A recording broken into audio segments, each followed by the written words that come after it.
Assalamualaikum warahmatullahi wabarakatuh. Salam sejahtera untuk kita semuanya. Berjumpa kembali bersama saya, Bapak Obedon Nugroho, dalam pembelajaran PPKN. Pada kesempatan kali ini kita akan membahas terkait satu buah topik yang cukup menarik tentang hukuman mati atau death penalty yang ada di Indonesia. Jadi hukuman mati atau death penalty khususnya di Indonesia itu masih menjadi pertentangan. Ada kelompok yang mendukung, tetapi ada juga yang menolak. Dan tentu dari kedua kelompok tersebut memiliki dasar argumentasi mengapa mereka menolak ataupun mendukung hukuman mati yang ada di Indonesia. Kita akan melihat terkait dengan pengertian hukuman mati itu apa, dan juga dilihat dari segi historisnya atau sejarahnya, dan juga pro kontranya yang ada di Indonesia.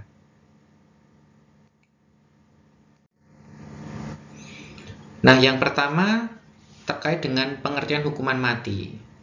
Hukuman mati itu dapat kita maknai atau kita pahami dilihat dari asal katanya dan juga aturan hukum yang berlaku.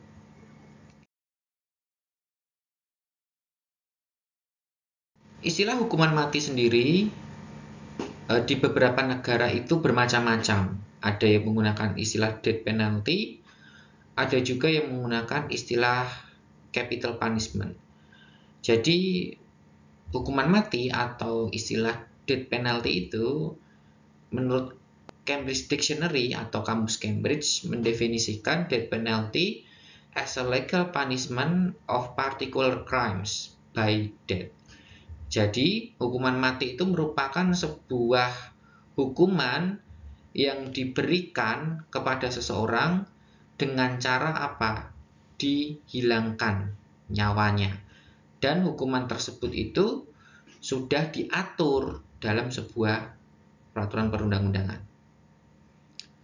Kemudian ada juga negara yang menggunakan istilah capital punishment. Misalnya dari negara Amerika Serikat menggunakan istilah ini. Capital punishment didefinisikan sebagai refers to the processes of sentencing convicted offenders to death for the most serious crimes or capital crimes and carrying out the sentence. The specific offenses and circumstances that determine if a crime is eligible for a death sentence are defined by statute and are prescribed by Congress or any state legislature. Jadi capital punishment atau hukuman mati itu dimaknai sebagai sebuah hukuman yang diberikan kepada seseorang yang itu telah terbukti melakukan sebuah tindak pidana atau pelanggaran hukum yang dikategorikan sebagai serious crime atau kejahatan yang serius, atau di negara Indonesia itu disebut dengan istilah extraordinary crime atau kejahatan yang luar biasa. Dan hukuman mati itu telah disetujui di dalam Kongres dan juga disahkan di dalam peraturan perundang-undangan. Nah, kesimpulannya apa terkait dengan istilah hukuman mati? Jadi hukuman mati itu merupakan vonis mati terhadap para pelanggar hukum yang telah melakukan tindak pidana yang dianggap serius, sebagaimana yang telah diatur dalam peraturan hukum sebuah negara. Jadi hukuman mati itu tidak diterapkan kepada semua pelanggar hukum, tetapi hanya diberikan kepada orang-orang yang dianggap serius melakukan sebuah tindak pidana. Kalau di Indonesia, tadi saya sudah menyebutkan dengan istilah extraordinary crimes. Misalnya apa? 1. Kejahatan terorisme. 2. Narkotika. Nah, itu adalah beberapa kejahatan-kejahatan yang dianggap serius oleh negara dan orang yang melakukannya dapat dipidana dengan hukuman mati.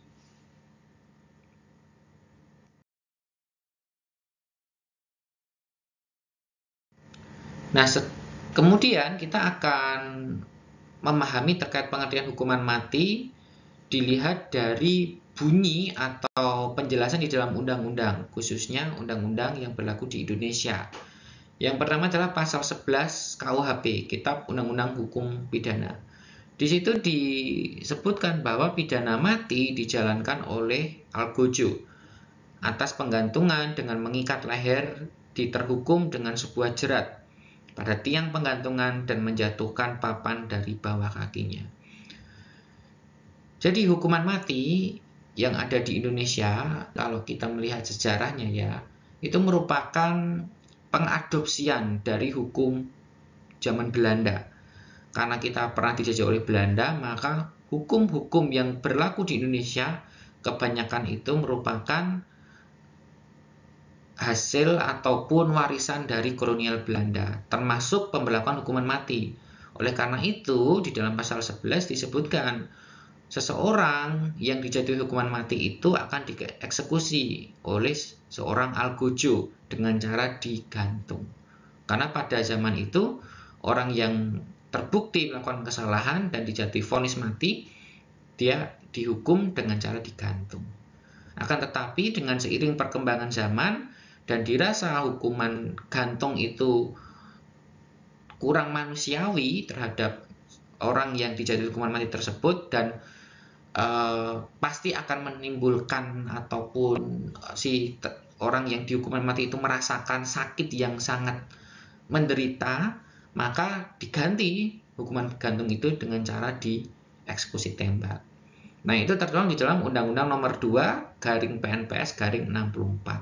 Di situ dijelaskan bahwa hukuman mati dijatuhkan pada orang-orang sipil dan dilakukan dengan cara menembak mati.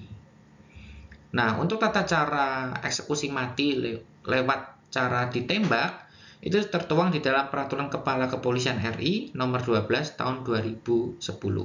Jadi ada 4 tahap terkait dengan tata cara pelaksanaan pidana mati, mulai dari tahap persiapan, pengorganisasian, pelaksanaan, dan juga pengakhiran. Nah, untuk tahap pelaksanaan itu sendiri dibagi menjadi 28 kegiatan. Nah, untuk lebih jelasnya, kalian bisa mengecek di Peraturan Kepolisian RI Nomor 12 Tahun 2010.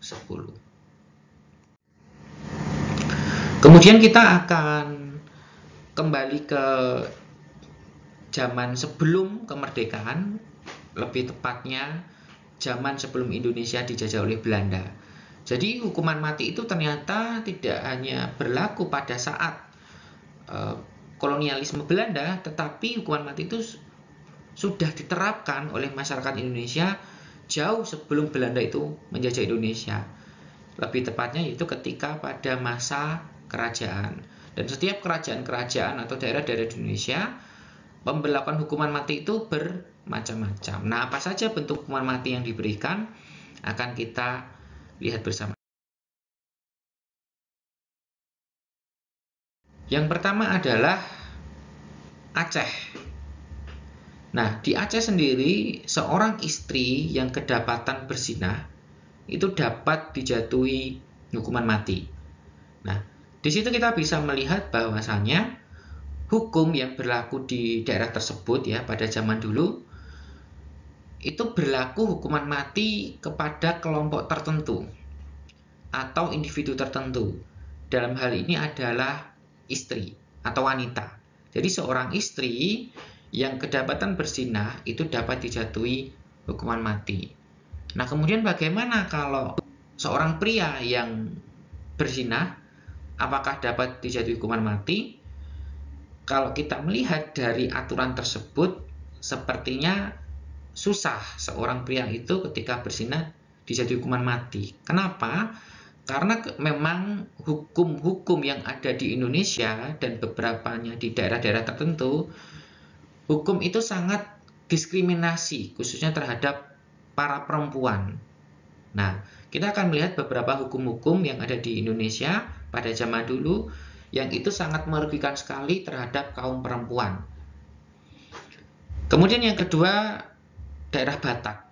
Seorang yang telah membunuh orang lain dan dia tidak membayar uang salah, maka keluarga korban dan menuntut si pembunuh untuk dihukum mati. Jadi di Batak sendiri, apabila ada seorang yang melakukan pembunuhan terhadap orang lain, maka dia bisa dijatuhi hukuman mati. Tetapi dia bisa lepas dari vonis itu apabila dia membayar yang namanya uang salah kepada keluarga korban. Nah, jika si pelaku tidak bisa membayar uang, ya maka dia harus menggantinya dengan nyawanya. Kemudian Minangkabau dikenal dengan hukum membalas. Jadi siapa yang membunuh orang lain, maka dia juga akan dibunuh. Kemudian di daerah Kalteng, orang yang telah bersumpah palsu itu dapat ditenggelamkan.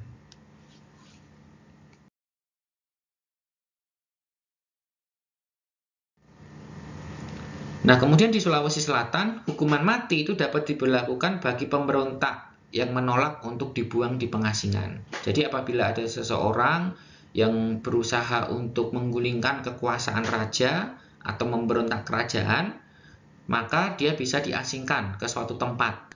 Tetapi jika dia menolak, maka dia akan dijatuhi hukuman mati. Kemudian di Sulawesi Tengah, seorang wanita kedapatan berhubungan seksual dengan batua atau budak, maka dapat dipidana mati. Nah, ini juga menjadi potret ya bagaimana hukum pada zaman dulu ternyata sangat diskriminasi terhadap perempuan. Jadi, meskipun ada seorang pria yang mungkin kedapatan berhubungan seksual atau berselingkuh dengan wanita lain, kemungkinan besar si pria tersebut akan lolos karena memang kebanyakan daerah-daerah di Indonesia itu menganut sistem patriarkal atau patrilineal, di mana wanita itu merupakan subordinasi atau kelompok dua setelah pria. Kemudian di Pulau Bonerate, seorang pencuri itu akan diikat tanpa diberi makan sampai mati. Nah, apabila kita melihat contoh-contoh hukuman mati yang ada di daerah di Indonesia, maka kita dapat menyimpulkan bahwa praktek hukuman mati itu bermacam-macam caranya. Dan secara manusiawi tentu tidak manusiawi ya, karena sangat menyakitkan. Nah, ada beberapa alasan vonis hukuman mati itu diberlakukan. Yang pertama, karena merugikan kedaulatan kerajaan seperti pengkhianat atau pelaku pembunuhan. Atau yang kedua, pemberian pidana mati itu karena alasan politis, alasan ekonomis, dan bahkan alasan personal.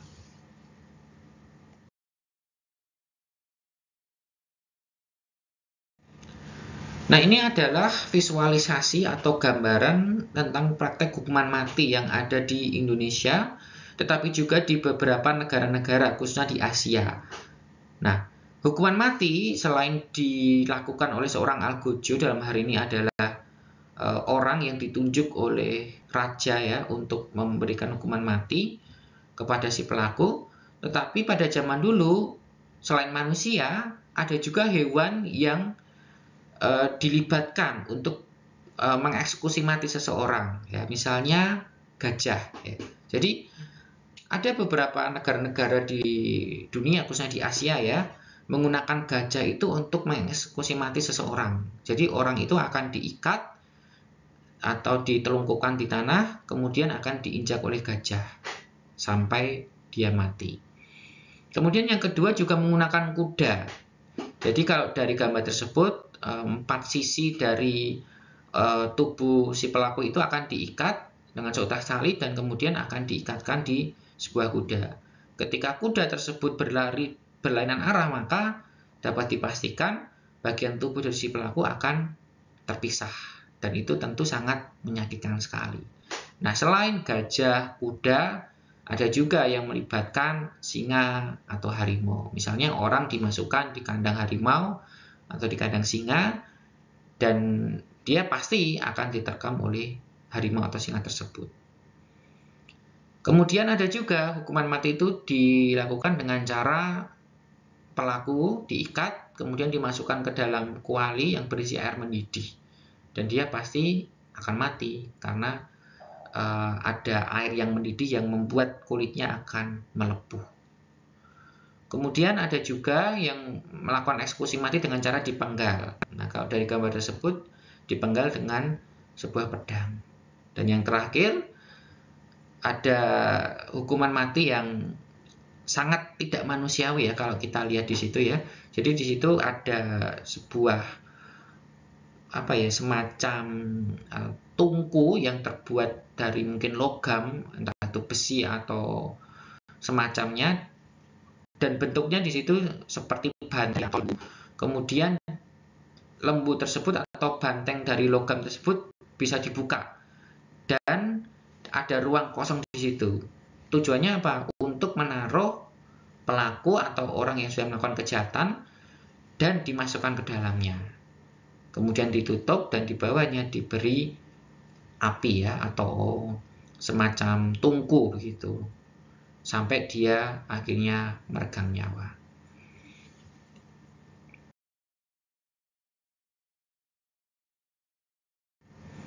Nah, sekarang bagaimana praktek hukuman mati zaman kolonial? Jadi hukuman mati itu mulai berlaku di daerah jajahan Belanda semenjak kitab hukum pidana Belanda itu diberlakukan, atau Wetboek van Strafrecht. Jadi sebagaimana yang sudah saya sampaikan, bahwa kebanyakan hukum-hukum di Indonesia itu merupakan warisan dari kolonial Belanda. Pemberlakuan hukuman mati itu didasarkan atas putusan kerajaan tanggal 15 Oktober tahun 1915 nomor 33 Stadblad tahun 1915, nomor 732 Junto Stadblad tahun 1917, nomor 497 dan nomor 645. Ini mulai diberlakukan sejak tanggal 1 Januari tahun 1918. Nah, tetapi anehnya adalah meskipun hukuman mati diberlakukan di negara jajahan Belanda, sedangkan di Belanda sendiri hukuman mati itu sudah dihapuskan sejak tahun 1881, dikarenakan kebanyakan terpidana mati yang akan dieksekusi itu hampir seluruhnya mendapatkan pengampunan dari raja.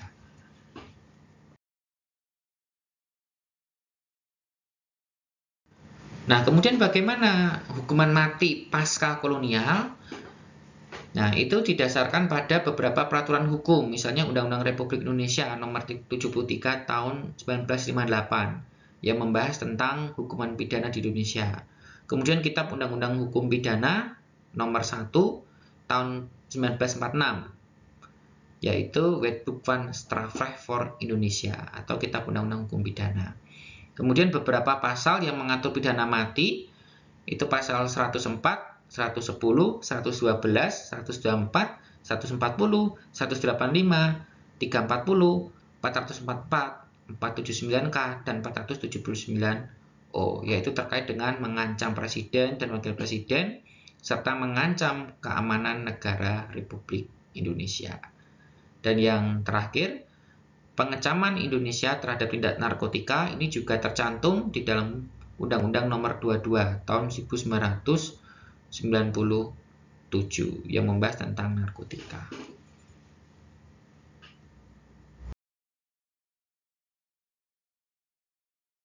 Kemudian bagaimana pro dan kontra hukuman mati di Indonesia? Karena sampai saat ini ada dua kelompok yang berseberangan terkait dengan praktek hukuman mati di Indonesia.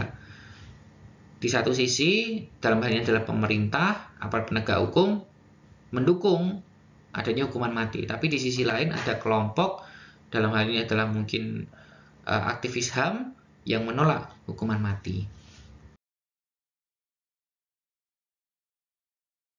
Sebelum itu kita akan melihat dulu ya terkait dengan apakah betul kalau Indonesia itu tidak menghormati hak asasi manusia. Nah, kita lihat di dalam pasal 1 Undang-Undang Hak Asasi Manusia nomor 39 tahun 1999. Di situ disebutkan bahwa HAM itu merupakan seperangkat hak yang melekat pada hakikatnya dan keberadaan manusia sebagai makhluk Tuhan Yang Maha Esa, dan merupakan anugerahnya yang wajib dihormati, dijunjung tinggi, dan dilindungi oleh negara, hukum, pemerintah, dan setiap orang demi kehormatan serta perlindungan harkat dan martabat manusia.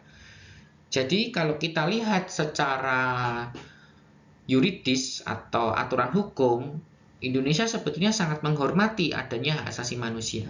Terbukti dengan adanya Undang-Undang HAM nomor 39 tahun 99. Nah, undang-undang ini muncul sebagai reaksi Indonesia yang meratifikasi tentang Piagam Hak Asasi Manusia atau Declaration of Human Rights. Jadi secara yuridis Indonesia sangat menghormati adanya hak asasi manusia. Akan tetapi kenyataannya jika Indonesia menjunjung HAM, mengapa hukuman mati itu masih diberlakukan? Sedangkan negara-negara lain, misalnya seperti negara di Eropa dan Amerika, kebanyakan dari mereka sudah menghapuskan hukuman mati. Dan mereka menyampaikan sebuah statement atau pernyataan, negara-negara yang masih memberlakukan hukuman mati dianggap atau dicap sebagai negara yang tidak menjunjung hak asasi manusia. Apakah seperti itu?